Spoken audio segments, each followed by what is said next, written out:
Okay, well, thank you everybody for joining us today. My name is Emily Noodleman. I use she, her pronouns, and I'm the Transformation and Community Partnership Manager at the Foundation for Healthcare Quality. We are very excited to have all of you here with us to join us at our third webinar of our Health Equity series, Capacity for Change, Exploring the How. Next slide, please. As we get started, we just want to go over a couple housekeeping items with you all. You have all been placed on mute upon entering this webinar.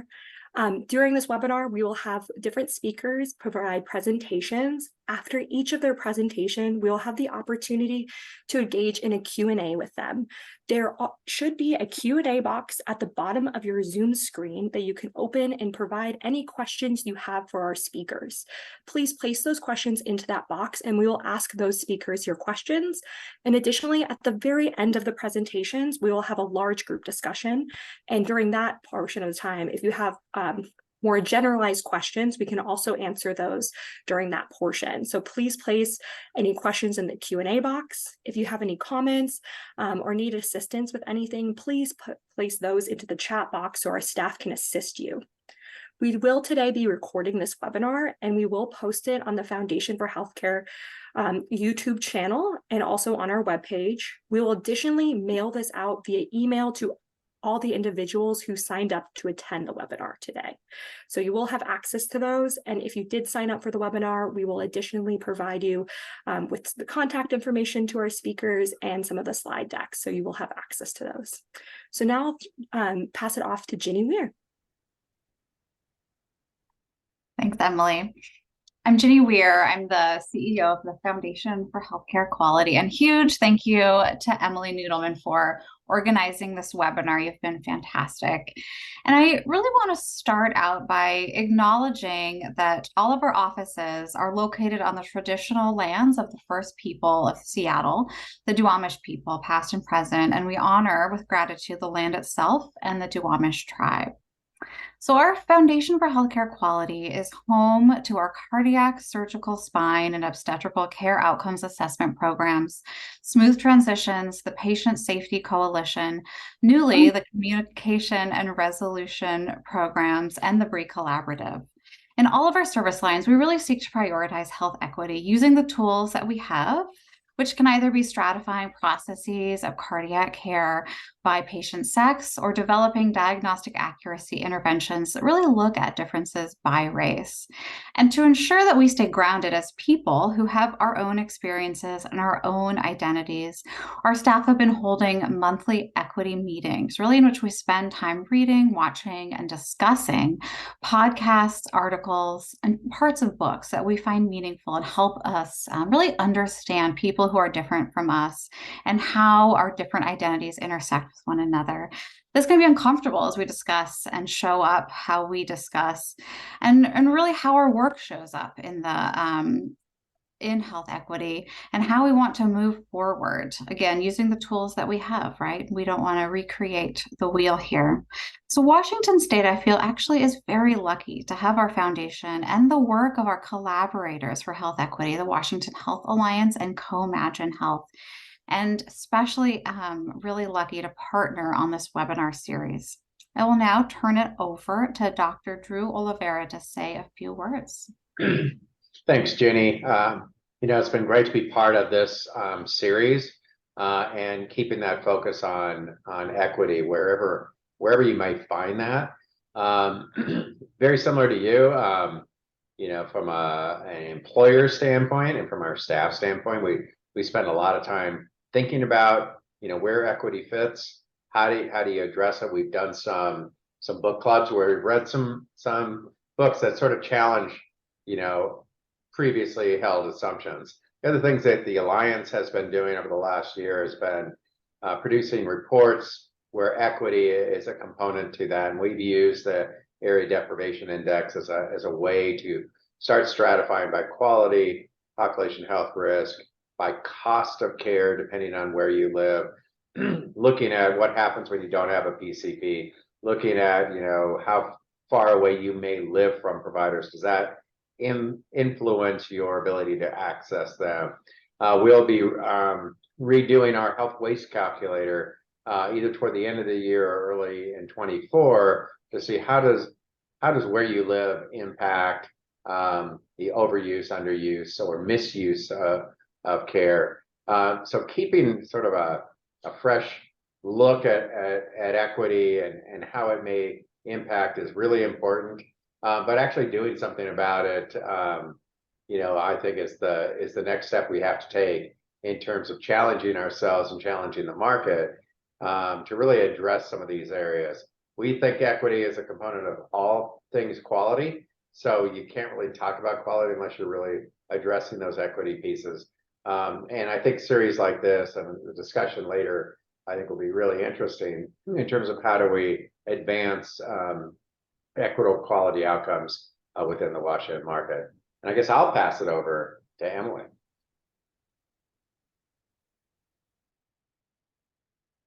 Thanks so much, Drew. I am Emily Transu. I'm an internist and the Chief Clinical Officer at Comagine Health. I use she, her pronouns. Comagine does a lot of work in different areas around community health and population health, including things like implementation of the Pathways Community Hub model and leading learning collaboratives for chronic disease management around diabetes, hypertension, and other topics. All of these really address patient populations that are heavily weighted towards groups that experience inequities, BIPOC populations, et cetera.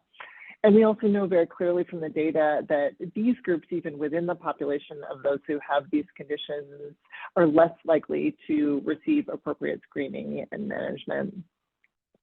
One of the things that we have been doing is really working to move from a kind of implicit equity focus. If we address these problems in these groups and these conditions, we'll be improving equity because those are the groups that are most affected, to really shifting to a very explicit equity focus. How are we making sure that we are really working ourselves and the providers that we work with to target interventions that really address the needs and the barriers for these groups, and bringing that equity focus to be much more central and much more explicit. We've been analyzing all of the work that we do across all of our different lines of business and contracts to look at those health equity impacts and think about how to further enhance and expand those. And we're really excited to be here today also to just be part of this ongoing dialogue and conversation. Thanks, Emily, and thanks to all, to Ginny and to Drew. We really appreciate you sharing everything going on within the host organizations for today's webinar. We'll now start with our first speaker, Dr. Raj Sundar. We'll invite him to come forward to share his presentation. Dr. Raj Sundar, we're very excited to have you today, and he is a family medicine clinician. He also supports South King County District as their medical director, and he's also the health equity and oh, I just forgot these last two. I'm so sorry, Dr. Sundar, you'll have to help me. They're a team leader at Kaiser Permanente, and he also, if he couldn't do enough more, is the host for Healthcare for Humans podcast. So we're very excited to hear about all of these things that he's involved with today. Thanks for that introduction, Emily. Yeah, it's a Health Equity Action Team. Thank you very much. That was it. Yeah, so I have multiple roles within our organization at Kaiser Permanente. And today, the topic of the webinar is about capacity for change.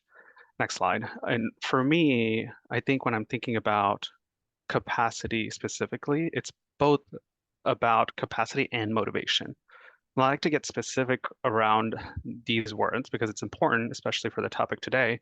For me, capacity is specifically around finite resources we all have as individuals: time, energy, attention, right? Those fundamental things that feel finite. We can optimize many of those, but you can't really make more. You only have 24 hours in a day. In contrast to motivation, which I think of as interest, incentive, and ability. Interest is what gets you going. The passion, it's the emotional component of why you do the things that you do. And incentive, I know even this icon makes it seem like it's money, but incentive is just talking about why it makes it worthwhile for you. And then lastly, ability, which is a combination of skills and knowledge, because we all have a sense that we want to make an impact on this world and have purpose, and having an ability to make change can be a key part of motivation. And I like to separate this out because the motivation often is way more abundant and ends up being how we choose the resources we have in capacity to make change. And the ultimate question for people in this room who are listening is, how do we motivate people to use their capacity to make change, specifically around health equity? As we're thinking about big processes, policies, and initiatives, we need people to commit to this work in order to really make the change that we want. Next slide. For me, the 3 strategies that has been helpful in my multiple roles that I'm going to talk about, at least a snapshot of it. 1, organize to create more leaders and change makers. 2, diversify your education portfolio. And 3, create content that's specific, concrete, and valuable. That part's important, that it feels valuable to the people who are going through any education that you're providing for them. Next slide. The first strategy is about organizing. And I'm going to focus on my role as the lead of Health Equity Action Team at Kaiser Permanente, which is a group of over 500 members. And it's a network of employees, some community members, and even patients who are passionate about issues that impact health equity. The goal of the group is to host events, engage our leaders, and take action within KP. Next slide. The model that we use as a group, because this is all voluntary, people who chose to enroll in this group because they care about equity and want to make change, is a community organizing framework that was popularized, or currently is popularized, by Marshall Gans. And you can take entire courses on how to do this well. I think it's helpful to just do a quick overview of the 5 pillars of the work, which is building a public narrative, which is storytelling, telling a story of yourself, building relationships, building teams, and then creating a strategy to act. So to summarize this again, the goal is to turn the resources you have, whatever capacity, time, attention, energy, turn the resources you have into the power you need to make the change you want. How do we get from this bottom left to the top right, especially with equity? Next slide. Because a fundamental part of capacity and this motivation is getting people to change from this place where many people are, which is in a place where there's inertia, apathy, fear, isolation, and self-doubt. And if you're listening to this, many of you have probably felt stuck in your organization trying to make change, especially with health equity. And saying this in an informal way, it's just hard to get people out of their comfort zones and do something because we don't care, we're scared, and we doubt we can make any difference. It all seems so much bigger than us. Next slide. But we want to get to a place where we do feel like we can make a difference.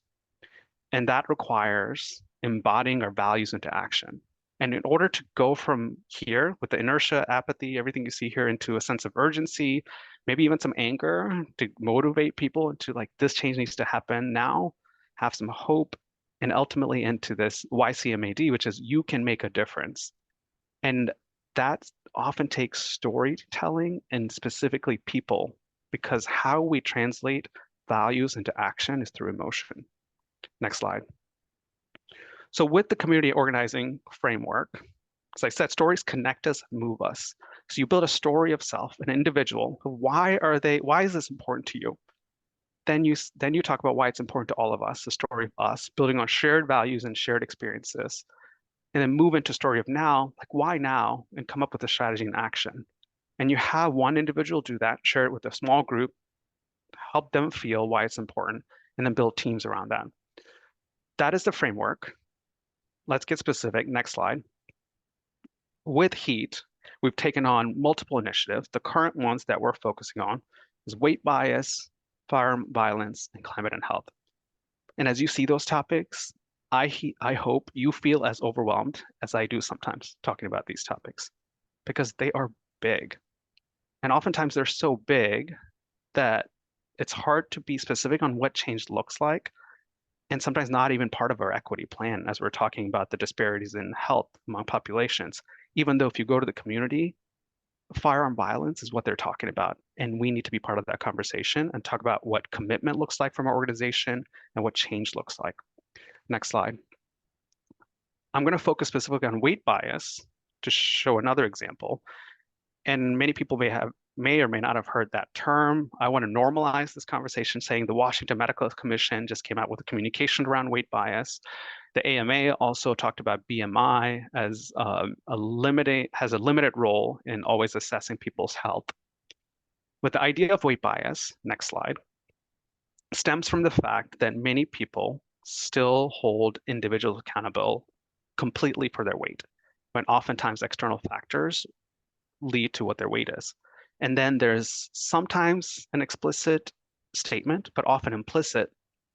And apologize for the directness if some people have heard this before and it feels especially harmful to you. But I want to say this directly, that the idea of weight bias is that some people assume that fat people are lazy and lack self-discipline, willpower. And that statement, whether explicit or implicit, causes harm because it leads to people delaying care and leads to worse outcomes, often mental health problems and body shame. Next slide. And what we had done with HEAT was there were many employees and patients who would show up to a medical visit for ear pain, and the whole visit would be about their weight. Or they would come with knee pain, and they talk about weight loss, but people never referred them to physical therapy. And they ended up getting worse care. And there were so many stories that people were holding like this, and they started sharing them. And we built teams around them, and we made tangible, concrete changes in an organization focused on maintaining the dignity of all individuals, that if you show up to a visit and you need a gown, you have the right gown size for you. So you're not wearing an inappropriate gown size and laying exposed on the table. You ask people about how to ask if they want to discuss weight rather than forcing that topic on them every time. And many changes like this. And all started out from going back to finding people with the motivation, then building the capacity around them, sharing their stories, and making tangible, concrete changes in our policy within our institution to be more inclusive. Next slide. The other big strategy is diversifying your education portfolio. There are many, many ways we educate people within our institution around the topic of health equity. There's 4 that I just listed here: real conversations, belong at KP, celebrating your communities, and healthcare for humans. I'm going to touch upon 2 and then go a little deeper into one of them today. Next slide. The first one is belong at KP. It is for that person who's still like, what is equity? We know people are in different journeys and people are still learning. But a fundamental part of equity is having a shared language and shared understanding for every employee in the organization. So the Belong at KP is a 2-part module, one focused on disrupting bias, second on re-examining racism. They're modules, and we partner with Neuroleadership Institute and the Groundwater Institute and provided CME for people to ensure they are getting the foundational knowledge to do the equity work. Next slide. And then as part of my role at HEAT, we also started highlighting employees' experiences in a lunchtime event where they share their personal stories and lived experience. We've talked about gender inclusion and disability justice. And this is for the person who understands maybe equity, but still doesn't connect the dot, or still in that journey of understanding why it matters. And the core part of this conversation is making sure that it is authentic. And we're talking about what's happening, but where we are falling short as an organization. And that kind of authenticity takes courage, but also lends credibility to the work we're doing as leaders. Because especially in health equity, we have to keep showing up this way to demonstrate that this is not performative and we're committed to making change happen. That means we share real experiences from our employees to talk about what receiving care within an organization look like and how we can do better. Next slide. And the last strategy, this is also part of the education portfolio, is creating content that's specific, concrete, and valuable. Especially for people in this group, you probably interact with a lot of clinicians. And sometimes when we're talking about health equity, if you've done microaggression training, implicit bias training, there are some specific interventions but the specificity of what should I do when I show up to my work tomorrow with my patient sometimes can feel elusive. So this podcast is an asynchronous and different for people who don't have time, and it's highlighting community leaders and experts to teach clinicians. It's publicly available, so no paywall, no CME time off needed, and it's meant to be accessible for wherever you get your podcast. Next slide. So they're So what do looking I mean by could specific when I say start a specific, life? concrete? Go ahead and play it. And be able to support their family and jobs and industry. Hawaii is a hard place to financially live, and people leave because they can't afford to be here anymore. So when they show up in Washington State, not all of them are super happy to be there. And that's another mental health crisis, is I was not able to live in my own land. So when your provider says something like, "Hey, you're from Hawaii? I'm going there for vacation next week," may not be like what that island person really wants to hear. So that's Dr. Maile Taulei talking about the Native Hawaiian population we know have suffered tremendously in Washington State specifically.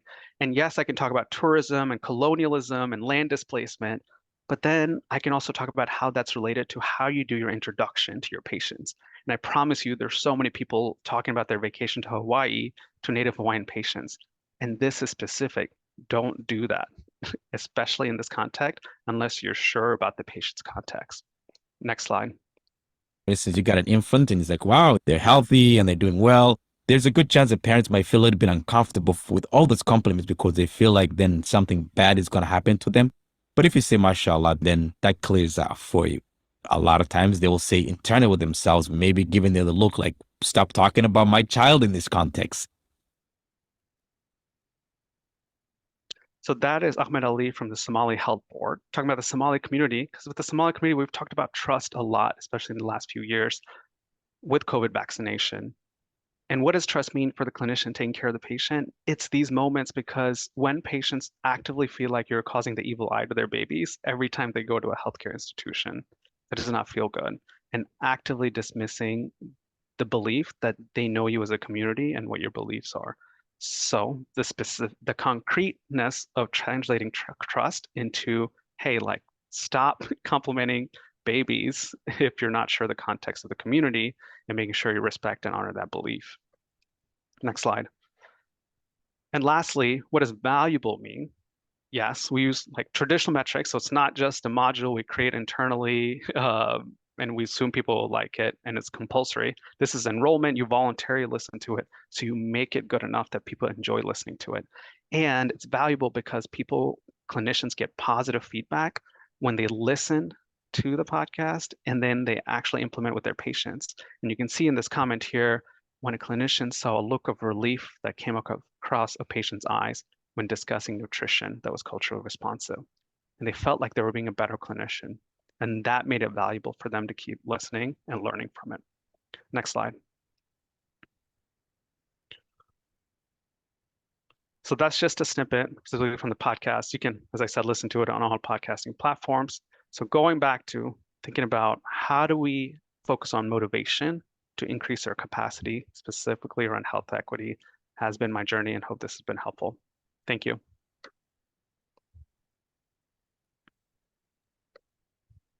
Thank you so much, Dr. Sundar. We'll now go to, if you want to do the next slide, Ginny, we'll now have a portion for Q&A. We do not have the capacity to have those that are attending the webinar to speak as attendees or participants. Rather, if you have a question or a comment, please put it into the Q&A box, and our staff will be looking at those to ask Dr. Sundar and our next speakers as well. As we wait for some questions to come in, I think everybody was probably as entranced as I was putting down some of the comments, so thank you for that. I wanted to go back, and you made a statement saying that to support this work, it's helpful to find the people with the motivation to enact change. I'm kind of curious on how do you find them in your work? How do you connect between finding those people that are so motivated but may not be able to have it be heard within their settings of work, and making those connections? That's such a good question. A core part of my work is doing my people well. yes, we take care of 60,000 patients and we have 4 clinics, and I'm always there rounding and talking to people. And I hear different contexts for each individual because there could be a motivation and still a lack of time. I have 2 kids. I feel like I have to work another job to keep my life going. I can't dedicate effort to it, but I'll support you. Tell me what you need me to do, and I'll say yes to it, or I'll find the right person for you, or I'll tell you who to talk to. And there's people out there, especially for firearm violence, we're leading that work. Oh, they've been personally affected. So it doesn't matter what's going on in my life. I want to be part of something, and I want the place I work at to care too. So they have such a big motivation. They're able to move whatever their previous commitments are to make that capacity happen to help change happen. So going back to the question, how do you find people? You actually interact with the people and hear what matters to them on the ground and where they're working. I appreciate that. I appreciate you sharing with us that it's helpful and that you're able to practice this. It's a hard thing to practice, is ensuring that you are staying open to hearing about what's going on within, not just for your clients, but also within your staff and those that work with you. Especially when you are very busy as a clinician and you have a lot on your list to do, it can be hard to keep your ears open to all of those. So I really appreciate that, Dr. Sundar. We'll now transition to our next speaker. So I'll ask Priyanka Choudhury to come. Thank you. Priyanka is the Equity, Diversity, and Inclusion Program Manager at UW Valley Medical Center. So I'll pass it off to you. Perfect. Yeah, thanks. I'm Priyanka. I use she, her pronouns. Like Emily said, I'm one of the Equity, Diversity, Inclusion Program Managers at Valley. I'm really excited to share with you all our journey to foundationalizing Dr. Ben Danielson's Equity Pause as a tool to work towards achieving equity for our patients, so health equity, but also equity for our caregivers, our employees.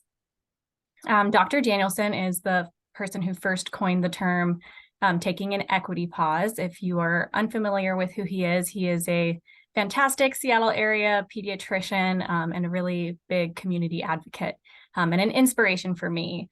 I first heard Dr. Ben Danielson speak when I was in grad school at UW, and I was really inspired by his idea to take an intentional pause to consider equity. And I thought, this needs to be foundational work for everyone, everywhere. And so I started to try to make the equity pause a foundational part of our curriculum. And then when I was hired on at Valley, I was excited to bring this work over to the organization to begin making this a really standard part of our work in the organization. So I'm excited to share with you our journey. You can go to the next slide.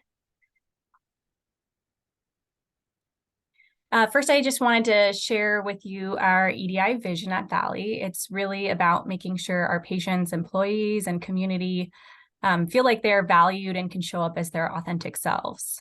And actually, our EDI journey started a decade ago with the creation of our We Are Valley logo, which you can see on the top there, which is a reflection of and a commitment to our diverse tapestry of caregivers, volunteers, and patients that we care for.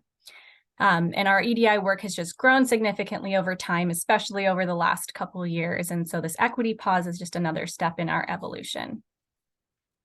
Next slide. So why is taking a pause to consider equity, taking an equity pause, important? Well, because the equity pause is a nice, standard structured way to make sure that we are applying an EDI lens to all of our work. And when it's not integrated, that integration piece is really key. That's when equity is often left out. And when it's left out or forgotten or an afterthought, that's when we really risk leaving out important perspectives, which can cause harm to certain groups, which are most often our historically marginalized communities. And for us at Valley, our mission is to care for community like family. So we also have that really strong mission alignment to equity work, which has been really helpful in being able to communicate why this work is so important to our organization. If we want to say we are caring for our community like family, we have to be thinking about equity as well. Next slide. So what does it look like to take an equity pause? It's really just taking a step back when we're having conversations, making decisions, when we are about to interact with our patient, any kind of daily work, and reflecting on these 3 questions.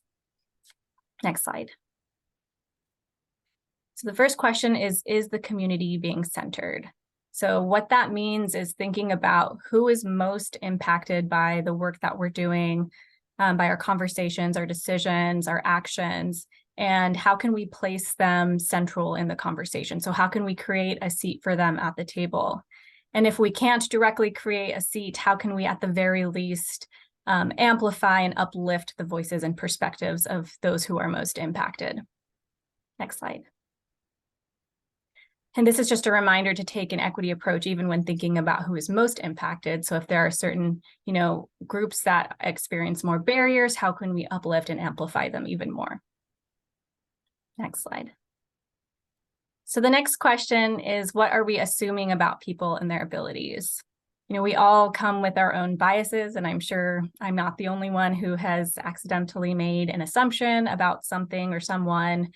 So the equity pause is another just reminder for us to take a step back and reflect on what assumptions we might be bringing into the conversation.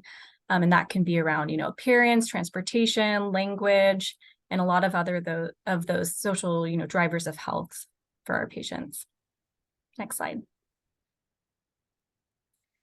The last question is, what are the unintended consequences? So this is really thinking about, what harm could we create if we take this action or make this decision?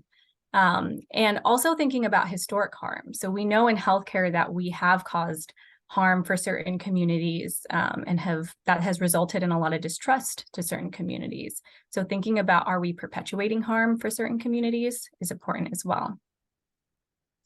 So that is the equity pause, and I'm just going to go through a quick example and share some other ways that we've used the equity pause at Valley to give you some ideas of how this can be used in your organization.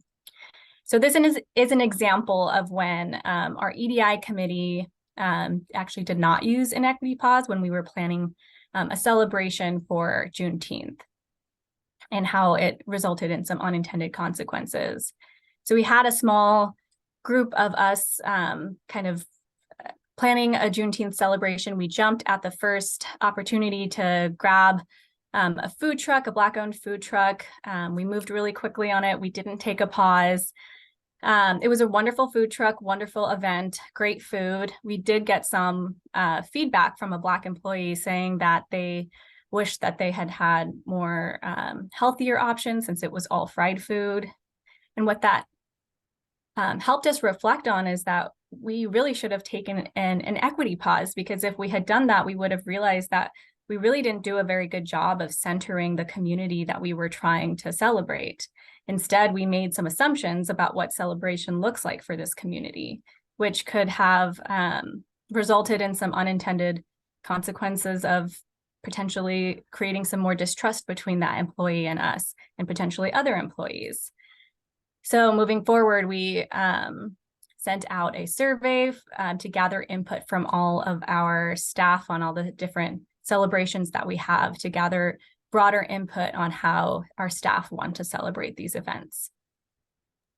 Some other ways that we've used this equity pause is for direct patient care, to help frontline caregivers pause before making assumptions or using harmful language with patients.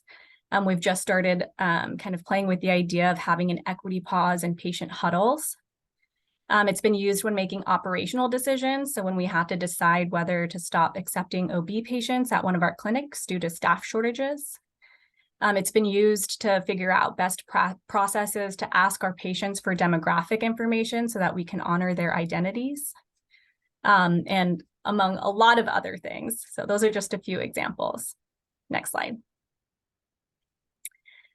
So when we were thinking about, how do we implement this equity pause into our organization, we had to take a step back to consider the environment we're in. So many healthcare organizations are, facing, as we are feeling it too, the financial impacts of COVID, and that's resulted in a low capacity for change and a lower appetite for new initiatives. We're also early in our EDI journey, and this work is new to our organization, relatively new. However, one of our strengths is having a great senior leadership team that's taking ownership for our equity work. And our CEO is very vocal about how equity is a top strategic priority to us. And another strength is that the equity pause is a relatively quick and easy way to apply an EDI lens that requires a pretty low entry level in terms of having EDI knowledge or expertise. And most importantly is, I think, that we have just amazing champions in our organization that are very, pro-equity minded, who we can really use to help spread the equity pause. Next slide. So in thinking about, our barriers are capacity barriers, but also thinking about our strengths and our leadership and our champions, we decided to start our implementation with focusing on our whole first year of implementation, just on education, and really making sure that our leaders and our champions are feeling comfortable in using the equity pause so that they can really exemplify what it looks like to use the equity pause for others in the organization. So we really needed to take like a very slow approach to implementation so that this next year we can focus on really integrating that integration piece that I was saying was so important, and equity pause into all our standing committee agendas so that it becomes a part of our foundational standard work. Next. Yeah, so our key takeaways is that senior leadership support is really crucial, especially to take root, for equity to take root in an organization. Then champions are really important for it to then spread throughout the organization. Small steps, including something like just taking a pause before we move forward with action, can have a really big impact and doesn't actually take a lot of capacity from people. And then ultimately, perfection is not our goal. So we are encouraging everyone to practice, embrace the awkwardness of maybe doing an equity pause for the first time, because we're all on this journey together. And that's all I got. Thanks. Thanks, Priyanka. Sorry, I'm just getting my camera on. I really appreciate you highlighting that work. As we wait for a question to come in, I'm just, when you were speaking, I am kind of curious. So my background is in nursing, and when I hear about a pause, it kind of makes me think of like the timeouts that we have in surgical centers before we start a surgery. I'm kind of curious, is that where you hope an equity pause goes, or where, okay, a little bit of that is part of my question. And a follow-up is, how do people call an equity pause as you're working on this implementation when they have a feeling that something's not quite right and an equity pause need to occur? How does those two processes kind of work? Yeah. So to answer the first part of the question is, yes, an equity pause looks different for people who are maybe in more leadership roles. We hope that the equity pause will be more of a structured approach where you are sitting down together, having a conversation about those three questions. Obviously, for frontline staff who don't have the time when they're about to interact with a patient to stop and gather and think about write down maybe answers to all these questions, we expect that it looks a little bit more like you were saying, like a surgical pause. It's just a pause to help us, gather our thoughts, reflect on maybe some biases or assumptions that are coming up about this patient, and thinking about equity before moving forward. And then remind me the second part of the question. Yeah, thank you. The second part of the question was, if you're a staff member and you feel like an equity pause needs to occur, how do you encourage people to call that, or how does that work? Yeah, so as we've been spreading it to leaders, it's been a little bit more like, oh, I think just having a champion speak up and say, I think we should take an equity pause on this decision or not, and then lead the group through an equity pause. But as we've been moving more and more towards a standard kind of process for an equity pause, we're having more people put space for an equity pause in meetings so that we can intentionally say beforehand, we're coming to a decision in this meeting, we are leaving room on the agenda for an equity pause so that we're all going to do an equity pause together. I really appreciate that. Thank you, Priyanka, and we'll look forward to speaking with you further with the large group discussion. We'll move forward to our next speaker.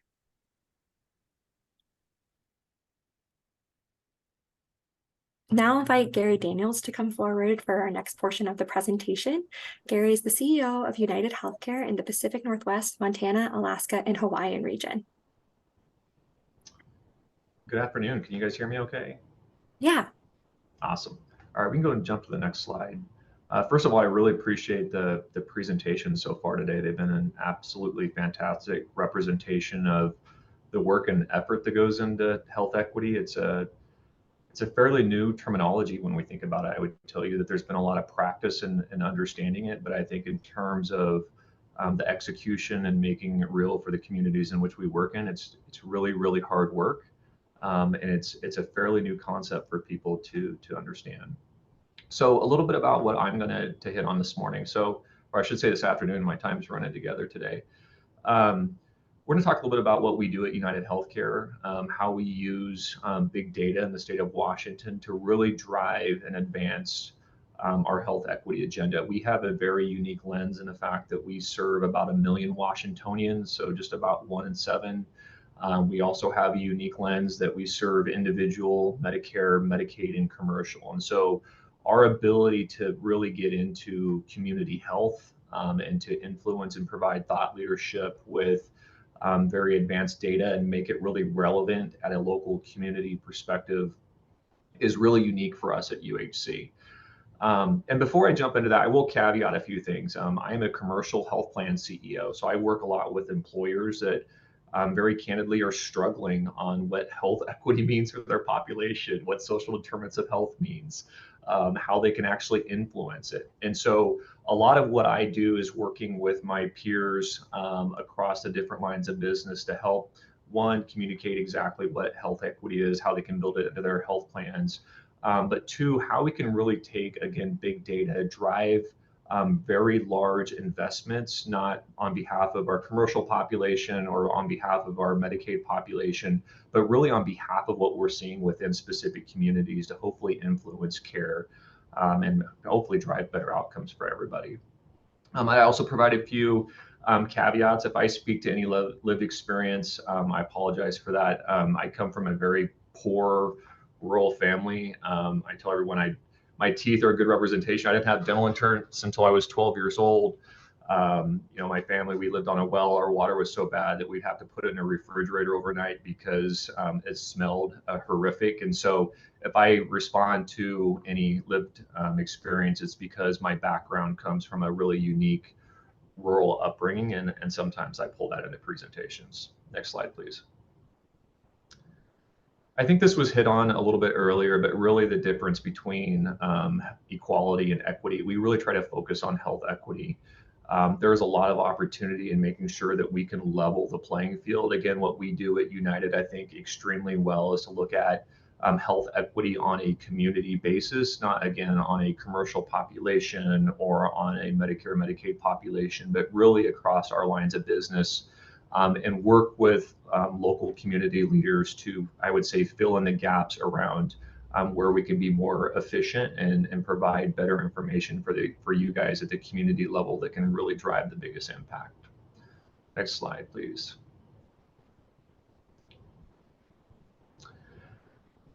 We've talked a little bit about health disparities. I'm not going to read slide by slide, but what I will hit on that I think is really important is health literacy. By far the biggest issue we have, it doesn't matter what type of business you're in or if somebody doesn't have health insurance, health literacy is by far the biggest barrier for people to be able to understand how to access and utilize the system. I think we add to that at times in terms of the way that we think about closing the gaps within health disparities, using lots of different acronyms, lots of different materials.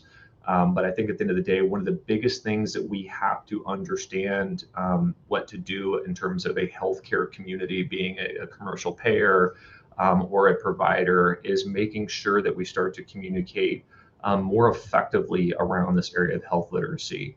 I don't have to read off the stats that are on this page, but I would tell you that even for our commercial employees, our white collar customers, we still have so many employer groups and employees that don't know what a copay is or deductible, let alone when we get into discussion around things like how we can impact their health equity. And so we still have a long ways to go, but I think the quicker that we get on a similar path across what we do in the commercial space, what we do within the provider space around communicating health information, the better off that all of our constituencies will be. Next slide, please.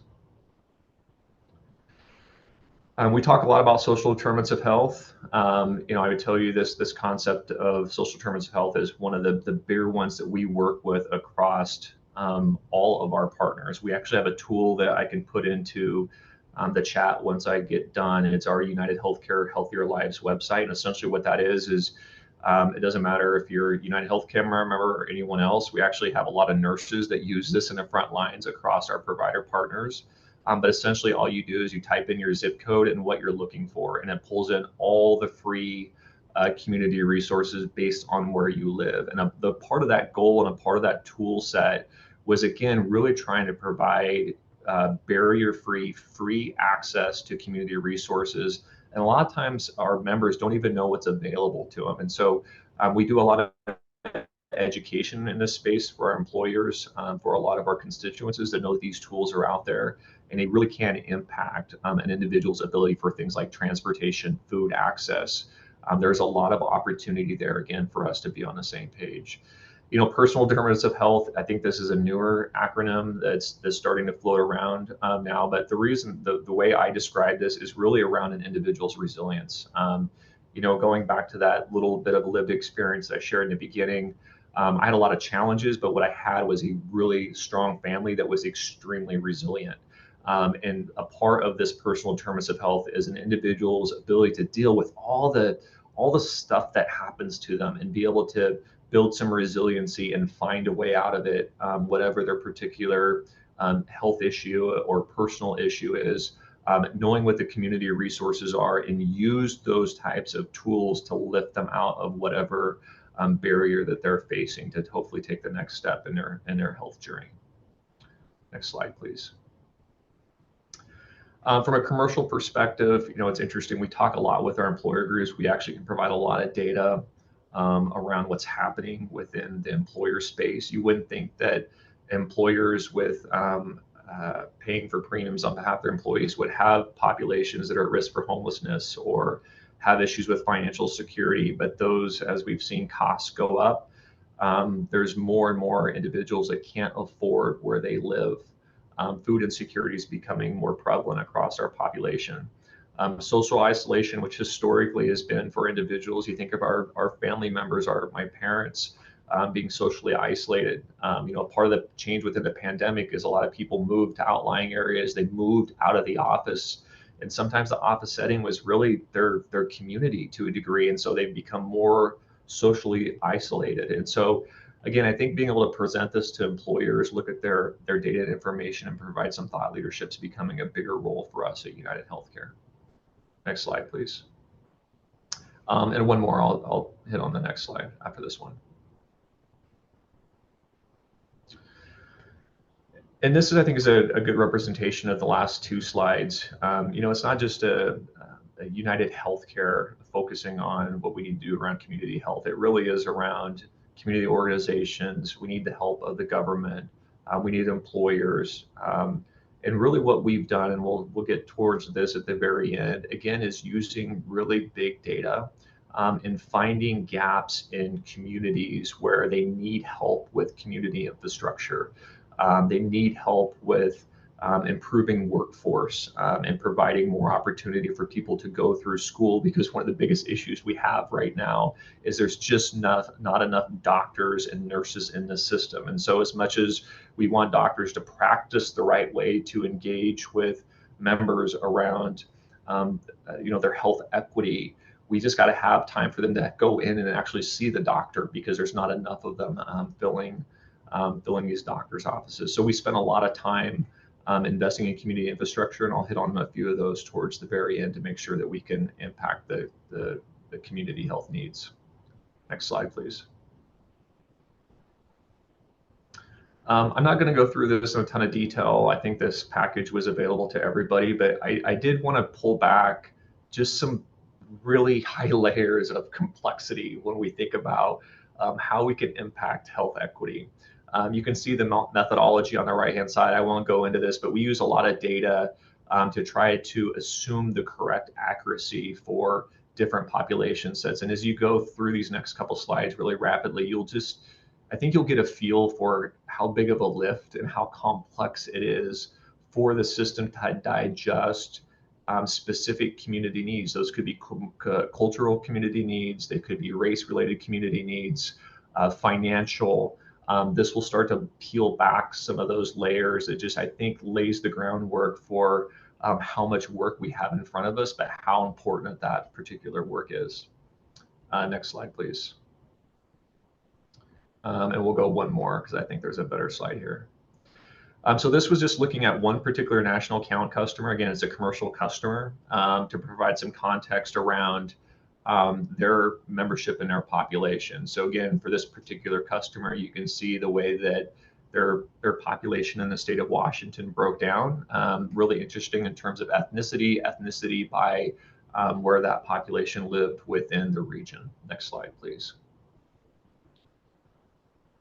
So as we start thinking about, community and social determinants of health and what really impacts that population, this is where we started to pull in a lot more community-based data and look at things like education level, look at things like financial insecurity, housing insecurity, social isolation, and really looking at the overall social economic status. And so as you can imagine, that even within the city of Seattle, there's so many sub-communities and the kind of micro populations that have a very different view than just what I would say is the totality of the city of Seattle and the overall impact that social determinants of health would play for that particular population. So I think this gives, again, a little bit of a heat map around the challenges that we have to be able to influence at a local community level all these different buckets that can be very challenging on a community health basis. Next slide, please. And to layer in some of that additional challenge is by generation. Again, so if we were to look at those same communities, if we looked at the city of Seattle and then broke the city of Seattle into, Boomer, Gen X, Gen Z, Millennial, we could go even one step further and look at race and ethnicity. You could just imagine the way that we think about, education and financial insecurity and food security. These just become exponentially more challenging in terms of what pressure we're putting on our primary care docs, our mental behavioral health docs, our community leaders to meet the individual needs of each member that might walk into their office or into their community center. And so, again, I think that this is just a very high example, but I think it layers in some of the complexity and the lift around why all of us need to be on a similar page in terms of approach around community health. Next slide, please. And so what does that look like for us at UHC? And so I would tell you from a foundational perspective, this is where we spend the majority of our time. So taking that big data, knowing that at the ground level around community health, as I just kind of walk you through, it gets extremely messy and really complex. And so what we do is we take a step back and say, all right, how do we deploy our resources most effectively around the foundation of the problem? And I think one of those is what you can see here on the page around the Diverse Scholar Program, where we have awarded 52 scholarships in the state of Washington. These are for individuals that want to get a medical degree, that want to work in underserved communities, and hopefully the community in which they came from, which would be somewhere in the state of Washington. We do this program across the country. I'm a huge advocate for it. I continue to raise my hand as much as possible. And a part of the reason why we do that is because when we think about the foundational issues just having enough clinicians that can meet the health equity need, we're not there. And so if we invest in kids that want to go back to school, that we're willing to come back to the community in which they are from, that becomes so powerful for all of us. And so that's where we continue to put our money and resources. Next slide, please. The other thing that we do, again, when we think about our investments, we don't think about it from a Medicare, Medicaid commercial perspective. We think about it going back to those heat maps. Where do we see the biggest need? Some of it could be cultural related. Some of it could be community related. Some of it we see within our data, within our commercial populations, our customer populations. And so what we try to do is foundationally break down where we think we want to spend our money based on what the data tells us would be the most impactful. Another really big example, this is in the state of Oregon. We will be finishing in 2024 our biggest investment in the state. We are doing a $15.5 million investment in affordable housing. That project will be done hopefully in the first half of 2024. If you go through the process of the rationale why we put that housing project where we did, it's close to the max. So people have access to transportation, one of the #1 drivers for social determinants of health. It's in an area where we know there's a lot of community resources available to them, free resources. We know that there's a lot of resources around grocery shopping, food. There's great healthcare specifically close to this location. And so we take that, I would say, really big community need. We boil down around where we want to make our investment and where we think it will be most impactful, but we make sure that we don't do an investment that's going to create more social breakage for these individuals that are just looking to try to get hopefully what is the first step in getting them into a better environment. So I'm extremely proud of this work. It's a huge lift for obviously everyone that's on the phone, but I think from how we get to a place where we can really practice getting after the health and equity starts with the foundational work, and that's really where we're focused at United Healthcare. So I'll stop there. Thanks, Gary.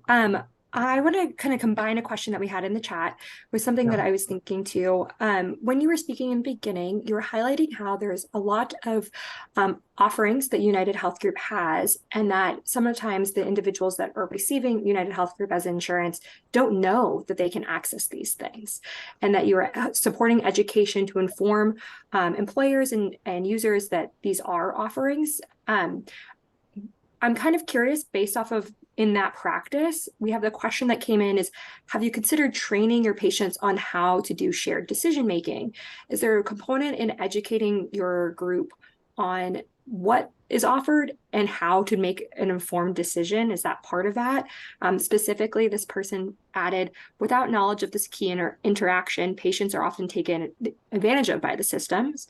And we're just curious about the insurance company's role in supporting that piece. Yeah, great question. A couple things. One, people don't want to deal with health insurance companies, right? They don't want to go through the chats. They don't want to wait online to talk to us. They really trust their doctor at the end of the day. So a couple things we've done over the last several years have been extremely powerful. One is we send these things that we refer to as healthy e-notes, where we send a notice to a member that says, hey, we see a gap in your care. Maybe you're a diabetic and you need to get your annual feet check, eye check, whatever that might be. That's a gap in your care. Or you haven't had your annual wellness visit. So not only do we reach out to the member through mail, myuhc.com, the most powerful thing we started to do was to reach out to their primary care doc. Because at the end of the day, that's what we want. We want people to go in and get care and make sure they're taken care of. The other thing that is really important for us is a part of our sister brand, Optum. So Optum is growing in the state of Washington. When we think about the Pauline Everett clinics, they are now a part of Optum Care. A lot of what we are doing with them as a sister company is asking them for help to reach out to our members that we know have the biggest need. They could be social determinant of health needs. They could be gap in care needs, because we know that if the provider reaches out to that particular member to come in and do a visit, it's a lot more impactful and they're a lot more likely to engage with the healthcare system appropriately, versus if they wait for United Healthcare to call them and say, you should go see your doctor. That just doesn't get the member engaged. Thank you. I appreciate you answering that question. We'll now move forward to our next speaker. So Gary, we'll have you come back in a couple of minutes after we have the opportunity to hear from Dave Ross from Comagine. Today, we've had the opportunity to hear from a clinician, from a health delivery site, and a health plan. And now we'll kind of take all that information and get together to kind of learn more from Dave on, okay, but how do we do the thing? How do we move forward? So I'll pass it off to Dave. Yeah, thank you. And I'm really happy to be here and hope I have some helpful things to contribute to the conversation. And I just want to share with everybody the prompt I used to develop my short 10-minute talk today. And that's to talk about tools, change management techniques to use when working on implementation projects to address capacity constraints and increase the opportunity to enact meaningful change. And I wanted to frame it. This is something I said a lot over my quality improvement career, which is now over 15 years. What can you do by next Tuesday?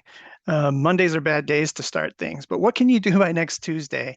And I want you to think about that as I'm talking, even at the expense of not listening to me very closely, because I think you've heard a lot of great things from the previous speakers. And if you've heard an idea, if you've heard a concept that you want to follow up on, if you need to take a minute to note Dr. Sundar's podcast, whatever it is, do that. Because the one thing that is certain, and we can go to the next slide, is that there are many models and templates and tools that can be used to various degrees of effectiveness, depending on context, depending on your organization, the type of change you're trying to enact. But the reality is, the one thing we do know is that doing nothing doesn't work. And so I just want to share this quote by Daisaku Ikeda, who's a Japanese philosopher, which is, what may look like a small act of courage is courage nonetheless. The important thing is to be willing to take a step forward. And so if you hear nothing else for the rest of my talk anyway, I hope that you internalize this, take a step forward and do something. Because at the end of the day, if you're overwhelmed by details and you decide not to do anything, that's too bad. That's a missed opportunity. And that's definitely worse than trying something and not getting it right. Next slide, please. So I want to make the case for quality improvement as a process for enacting change around health equity. And hopefully folks are, pretty familiar with what QI is. And if not, there's a wealth of resources on quality improvement across the web. So you'll find a lot. And I'm going to try and, be brief in my description of certain things here. But the things that I think make it a great model for enacting change and building capacity for change is that it's a scientific kind of approach to action-oriented learning that really is about learning. Changing process, enacting process changes is a learning activity. It allows you to test a change by planning it, trying it, measuring results, and then doing it again and doing it better next time. And doing that before you spread it widely. In this way, it's infinite. Quality improvement is something that never ends. It's a cycle. There's no, the journey is what's important. You're trying to make improvements, yes. But once you've accomplished that improvement, there's always somewhere else to go. And that mindset is important in quality improvement. It's incremental. You can do little chunks at a time. This addresses that capacity piece. What can you do by next Tuesday? Do that. And then pick something else to do afterward. It's iterative. It builds upon itself. And in that way, it can be right-sized and customized. By design, small tests of change, which are the kind of fundamental element of quality improvement, they allow for failure without large impacts on performance, which is important. You want to, test things. If it doesn't work, you don't want it to blow up your entire workflow. You want to test it. And then if it works, then you spread it. QI is a methodology provides documentation of improvement over time, which helps minimize resistance. If people are resistant to change, you're making the case for the change as you go along. You're learning little lessons along the way. When utilized openly with engaged, vested, interested parties and staff, and I want to emphasize that, and I'll talk about it more at the end of my talk, but any project that involves implementation, process improvement, you should be involving those people that you're working with, those populations that you're trying to improve measures or outcomes for, they should be at the table, and they should be at the table in meaningful ways. So it's important that that be emphasized. So along with the staff in your organization, think about how you engage with those populations.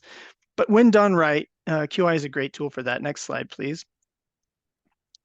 I just wanted to zoom out so that there's just an idea of the forest for the trees.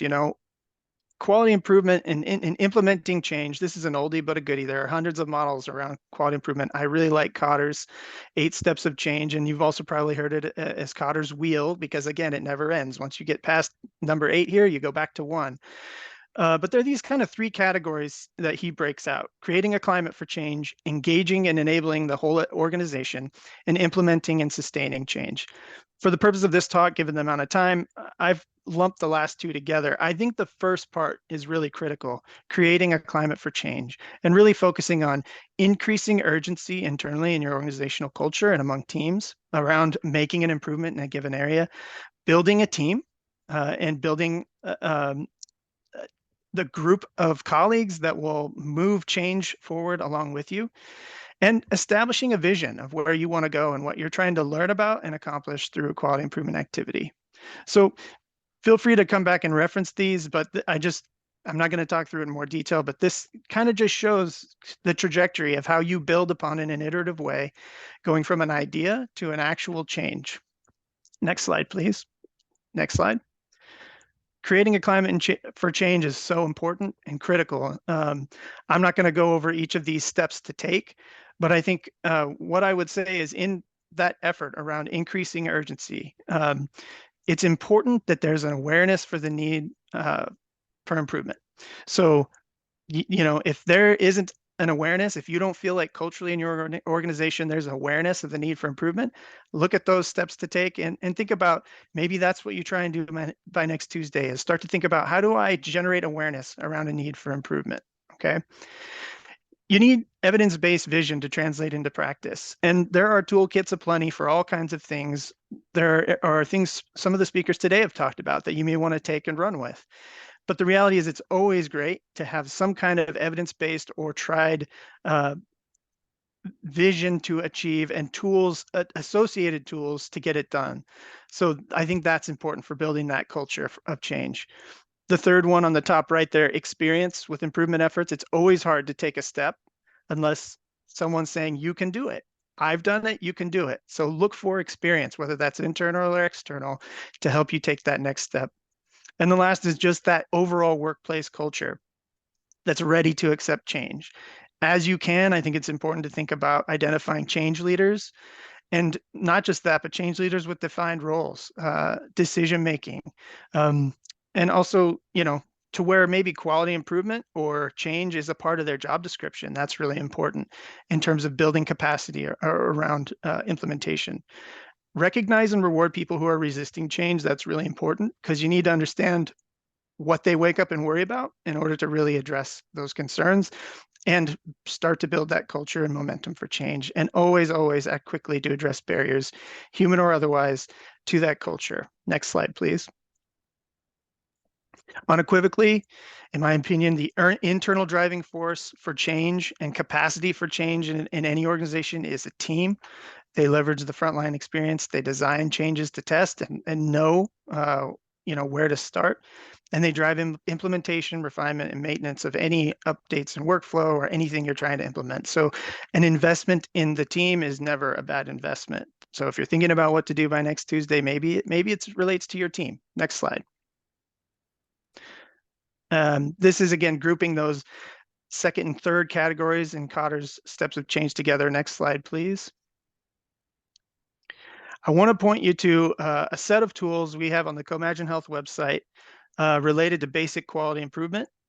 Sorry if you have to type that out. Maybe someone could pop that in the chat so that folks can just click on it. Some tools I want to highlight. One is forming a comprehensive strategy, and I'm going to go over that in the next slide, but that's really important because we've talked about kind of impacting motivation and getting people to want to change. We've talked a lot about ideas. The reality is, moving an idea to actual implemented change, there's a lot of like nuts and bolts type work, things that need to be done. And that's what this guide is hopefully helpful in an organization planning for. Project planning and management tool. This is really focused on, how do you set up accountability structures? How do you set aims and then follow up on them? Because that's really important to actually doing quality improvement work. And then an assortment of quality improvement tools, including root cause analysis, run chart tools, PDSA cycles. So really tools to do those small tests of change, really get to the root of issues you're trying to solve. Next slide, please.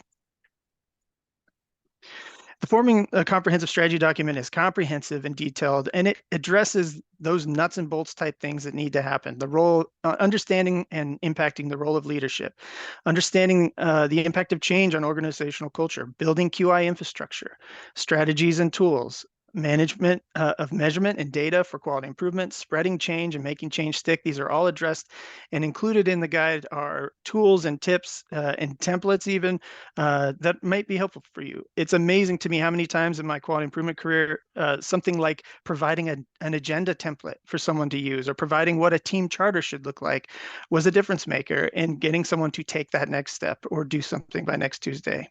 Next slide, please. I'll also note that in that document and in the other tools referenced on our site, we link to other reputable, nationally known organizations focused on quality improvement, the Institute for Healthcare Improvement, and others. So there are other links there, and there's no shortage of these tools on the web. Just wanted to note a couple of really important considerations that I think deserve a nod before we move to Q&A and group discussion. One is just the adage used over and over, nothing about me without me.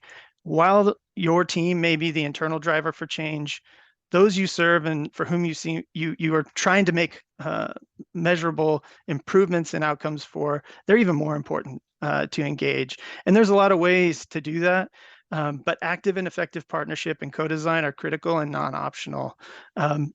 Over and over in my career, I've seen this yield novel insights, better results, and just an overall more rewarding experience overall. So it's important, it's critical, it's necessary. And think about what would make someone like a patient partner or a partner in quality, what would make them feel like an equal at a shared table? Lived experience is a value, and organizations need to recognize that. And so compensation is justified. And there are lots of resources about that that you can check out on the web too. The other thing is you can't fix what you don't measure.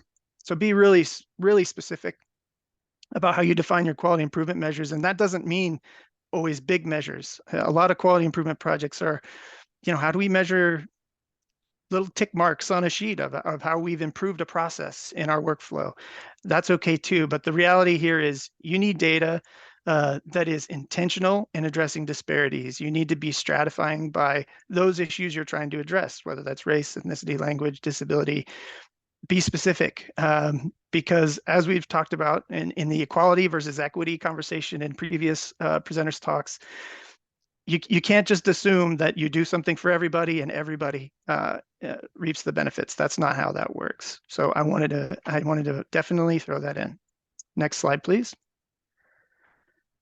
So with all that, I just would ask you, what are you going to do by next Tuesday? What did you write down? And hopefully you did. And hopefully some of the tools that I've outlined today can be of use to you as you figure out how to build that capacity in your organization and move forward with measurable change. Thanks. Thanks, Dave. I was able to put the links that you had shared. I put those in the chat, so I'm hoping everybody can access them in the chat to see those links. And again, we will send out the PowerPoint slide with this information after the webinar with the recording in a couple days. So everybody on the call will have access to that as well. I have a question for you, Dave, is before we hit the large group discussion, is during your talk, one of the things I have written down that you were saying was we need to work on making the case for change. And you identified the Kaiser's model and talking about the first steps is increasing urgency. We heard in Dr. Sundar's talk about how he highlighted one tool that can be done is the power of storytelling to increase urgency. I'm curious, in your experience, what are a couple tools that you would recommend to help increase urgency and enact that change? I'll note three things just off the top of my head. One, I think the storytelling piece is critical and important. And at the end of the day, I think, especially in healthcare, but broadly, a lot of people really do care about how people experience the system and care about making things better for people. And in that way, the stories kind of highlight and remind others in your organization and leaders, this is why you're doing this, is to help people, and people need this. So I think the story piece is important. Data is always important because it's compelling. Often for leadership, this is the language they speak. So if there are data you can get your hands on, that's extremely helpful for making the case for change. Lastly, I think just trying to think about how you can relate to what management or whoever you're trying to influence, whether that's your team, what they wake up and worry about, and how to attach what you think is a change you need to work on. How does that relate to what they wake up and worry about? Is it a certification that they're worried about, or is it a state required medical home certification, for instance, in Oregon? There are ways to attach all kinds of quality improvement efforts to things that an organization feels like they have to do. And if you can connect those dots, that's always very useful in creating urgency. Thank you. I really appreciate that. We will now do the large group discussion. So if anybody has any questions, please put those in the Q&A box again at the bottom of your screen. Give me 1 second.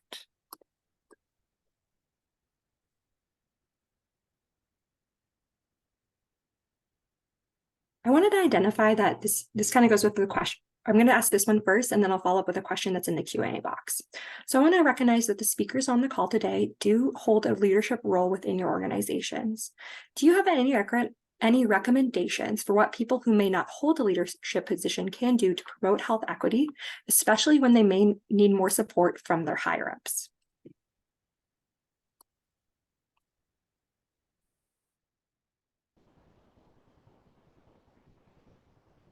Is that a broad-based question for all of us? Yes. All right, I guess I can go first. I would say be more specific. Health equity is a very broad, I think as all of us covered, it's a very broad topic. It's a very complex topic, especially depending on which type of organization you're in. And so I always tell my teams to be very specific in terms of what we're trying to address. If you can address it with data, that always helps us. We're a very data-driven organization, but data helps us react really, really quickly. And especially when you get into health equity and eliminating barriers, we don't want to waste a lot of time with internal bureaucracy. And so the quicker that our teams can be, the more precise around what we're trying to attack, the better off it will be in terms of getting the support to really move the needle in a specific area. Thank you. I'll see if anyone else has anything to add. In Priyanka? Yeah, I'm a big believer that equity work starts from each of us individually. And so I think my biggest advice would be to just start exemplifying pro-equity behavior in your daily work. And a great way to do that is by taking an equity pause. Practice taking equity pauses in your daily work. Encourage others to join you in doing equity pauses. Use your voice to, amplify the perspectives of those that are most impacted by the work. Build community with others, especially other champions. For us at Valley, our EDI committee started with just a few, maybe non-leaders who came together and started kind of a grassroots movement. We know that grassroots movements have a big impact. So I would say that. And then also I'll just echo what Dave was saying earlier about really sharing, the why. And I think even Raj was talking about this earlier, connecting to people's emotions. I think data is very important to share, especially to get senior leaders on board, but also really focusing on connecting leaders to the why, the patient stories, the impact in the community is really important as well.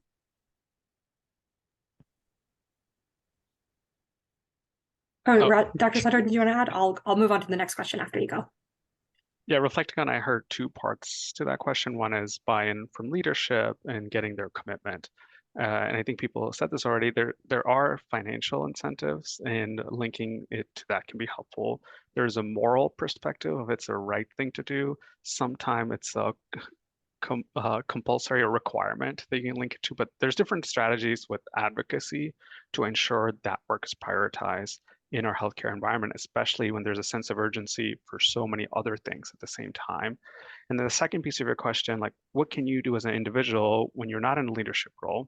And since I navigate multiple roles, I think about even if you're not a clinician, for me, that one-to-one encounter and that intimacy of that encounter, there's so many things I can do just to help the person that I'm with feel heard. And that could be going specific. I take care of undocumented HIV patients, helping them feel it's okay to talk about their documentation status. And that goes a long way to help them feel like feel more included in our community and feel like they're cared for I think that matters for equity, and you're building trust, and it's going to ultimately lead to that bigger picture of, hey, how do we create better care pathways and better outcomes for this specific population? We have a comment in the or a question in the chat. I'm going to see if one of you would like to or would be able to try to answer this. We have a speaker or an attendee rather who lives outside of the state of Washington. They are saying that they live in Texas, where their political leaders have refused to expand Medicaid, which has created huge inequities and bias against individuals who are working and identify as poor. They're curious if you have any ideas on how this problem could be overcome, and this could be addressed by any of our speakers. I recognize this is a large question, so I'm going to add to it a little bit. This is an example of in Texas, but really in any state where we might have some barriers based off of current legislation. How have you been able to navigate that within your work and work towards expanding those different coverages? I guess I can take a swing. That's a really meaty question. We're going through this nationally. It's not just Texas right now. When you think about what's happening in the Medicaid redetermination, there's about 18 million people across the country that are impacted by Medicaid redetermination. A lot of them won't have Medicaid coverage once it's redetermined their eligibility. And so, a lot of what we've done with the employer side, interestingly enough, is to sit down with our employers to say, hey, we know that there's a large part of this population that are actually working, that they might not be eligible for benefits. Should you expand your benefit eligibility for people to actually be eligible for the commercial benefits that you have available in the marketplace for your employees? So we've done a lot of educating with our employers. We've also worked really hard with the states specifically around making sure that we can get as many people covered through that redetermination process as much as possible. But it's tough. I mean, I work in a large national organization. I would tell you that it's what we do working between state and federal plans is incredibly complicated. Some of it's like redeterminations was a federal change, and we try to do the best that we can to make sure that we don't create gaps for people that need access to healthcare. I mean, the last thing that we want to do is go back to the pre-Medicaid expansion days where we were all struggling because we were working with uncompensated care. The big concern is we're going to go back to that environment of uncompensated care, which will put more pressure on hospitals and more pressure on docs and clinicians, and we have to finance it in some way, shape, or form. So I think I made that question more complex with less answers, but it's a really difficult environment right now. Thank you. I appreciate you trying to answer that. And I think our next question, I think, Dave, this is more for information that you were reviewing to see if you have any tips on this, is somebody who's wondering, and you mentioned looking for people who are already focused on quality improvement. Do you have an experience working with human factors, I think it's human factors or occupational health specialists on process improvement? They're curious about balancing that expertise against the fear of an outside group coming in to help with quality improvement and like feeling that intrusion of an outside group or versus shaking things up. Sure. Before I answer that, I do want to address the previous question quickly and just say, don't give up, because I'm not an expert in politics, but this is an issue in leadership. And by all accounts, Texas is an example of a state where polling indicates the majority of people want Medicaid expansion. It's just that the leadership doesn't, and leadership changes. So just keep at it. Don't give up. I don't have any better advice than that, but I wanted to say it. I think it's important.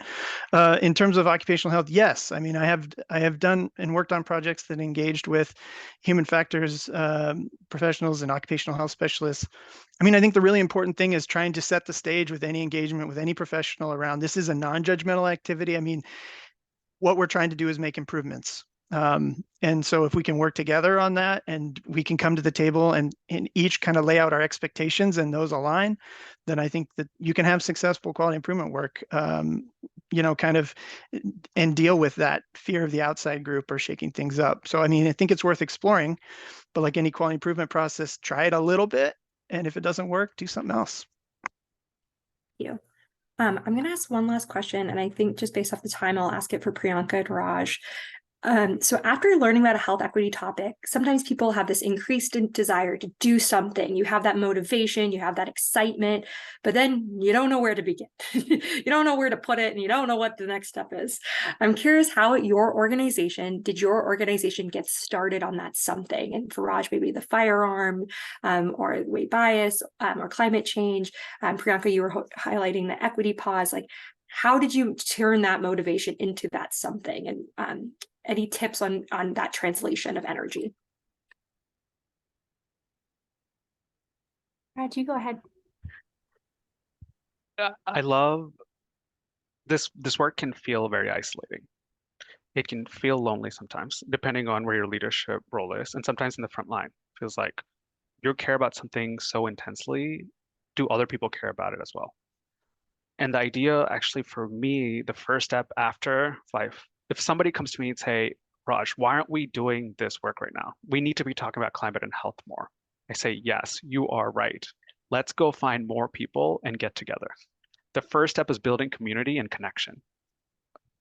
And there's so many change management models out there and building community models out there that also says connection before content, connection before content. So you connect, then you talk about the next steps. My first step is bringing people together and then relying on that collective energy and really being participatory about this. I have a leadership role too, so I try to bridge the hierarchical nature of sometimes organizations and power along with the people power to make change happen. Yes. That's pretty much exactly what I was thinking. It's pretty much the same answer for the last question, which is, it starts with individuals and it starts with finding other people who are also passionate, building community with other champions. Yeah, like I mentioned, Valley, we started our committee with just, I think it was 3 individuals who were really passionate about equity work. And now we have, a EDI committee, a steering committee made up of our senior leadership. We have, whole strategic work plan. And that all started from just a couple, really passionate individuals. So I would say just continue to, use your voice and speak up for things that you're passionate about, and and build community with others. I love that a lot.